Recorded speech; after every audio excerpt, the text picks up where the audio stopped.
এটা এটা কি জানেন আপনারা? এটা হলো বাঁশের কচি বাঁশের করুন। এটা হলো বসুল কাকার। কালকে আমরা আমি এনেছিলাম বাজার থেকে। এটাকে কেটে এত বড় বড় করে কেটে সিদ্ধ দিয়েছি, বয়েল করা হয়েছে। এটাকে আমরা কী করবো? এটাকে আচার বানাবো। এটা এইখানে আচার আছে, এখানে রাখো তো দেখি।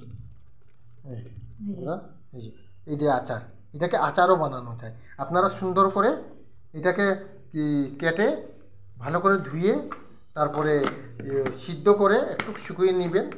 শুকিয়ে নিয়ে এই মিঠা তেল দিয়ে আর আচারের মশলা দিয়ে আপনারা এরকম করে আচার বানিয়ে অনেক দিন, অনেক মাস পর্যন্ত রাখতে পারবেন আপনারা। ঠিক আছে? ঠিক আছে।